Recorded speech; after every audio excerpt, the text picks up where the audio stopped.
इंडिया بیګاړو منی टी20 میچ کې ساوث افریقا ته یو ډیر غټ عبرتناک شکست ورکړی دی چې دا سیریز په ساوث افریقا کې شیډول دی. د انډیا لوبډله ساوث افریقا ته سیریز د پاره تللی دا چې په دغه سیریز کې د انډیا لوبډلې ساوث افریقا له په ساوث افریقا کې یو ډیر غټ شکست ورکړی دی. مکمل سکور کارډ را سره شریکوم د انډیا لوبډلې په ساوث افریقا باندې 202 رنونه په टी20 میچ کې کړي په شل اورونو کې 76 کھلاډیان د انډیا آوټ شوي وو. چا ورسره ښه سکور کړی په هغې هم تفصیلا خبره کوو. د ساوث افریقې د طرفې 141 رنزونه په 202 رنزونو چیسکولو پسې شوي دي چې هغوی سره بیټینګ کړی. کم کھلاډیان فلاپ شوي د ساوث افریقا یو فل سټرینث ټیم ساوث افریقا له په ساوث افریقا کې شکست ورکول اسانه خبره نه ده، خو د انډیا لوبډلې یو ښه گیم کړی دی. مکمل سکور کارډ ته راځو چې تاسو له په سکرین باندې ښکاري.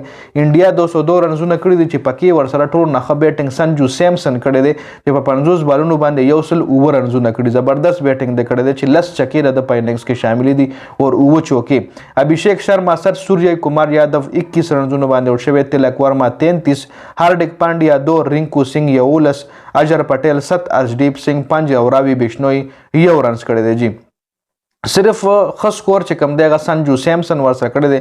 دې نه علاوه 33 رنزونه تلک ورما کړي. نور د دوی کوم بیټینګ لاین اپ دی نو هغه داسې خاص نه دی چلیدلی. که راشو مونږ د ساوث افریقا بالینګ وګورو نو ساوث افریقا سره هم خو فل سټرینث باولینګ دی.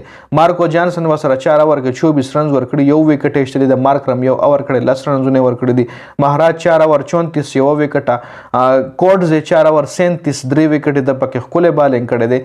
پیټر 3 اوور 35 یو وکټ ایستلی ده او پاټریک کروگر 2 اوور کې 35 یو وکټه د ټول نه مهنګی ترین بالینګ کړی دی. سایملین 2 اوور 27 وکټ یو هم نه دی ایستلی. سایملین دا ساوث افریقا टी20 ټیم دی چې څه کھلاډیان پکې تاسو له نوي هم ښکاري.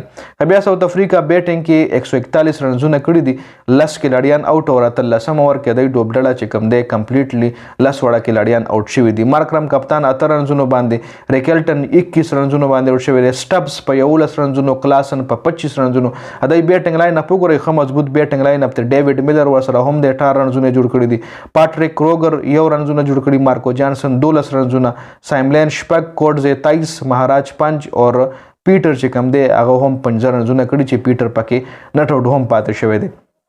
د انډیا طرف ښه بالینګ چې کوم دی مکمل سکور کارډ تاسو لخکاري. جی ارشدیپ سنگ 3 اوور 25 یو وکټه، اویش خان 3 اوور 28 2 وکټې، هاردیک پانډیا 3 اوور 27 وکټ یو هم نه دی ایستلی. ورون چکرورتی ښکلی بالینګ کړی 4 اوور 25 3 وکټې، راوی بشنوی 4 اوور 28 3 وکټې، اجر پټیل یو اوور کړی دی او 8 رنزونه ورکړي. کنډیشن خو داسې ښکاري چې لکه سپینر دپاره ښه پیچ و ځکه سپینرانو پکې وکټ زیاته ایستلي دي.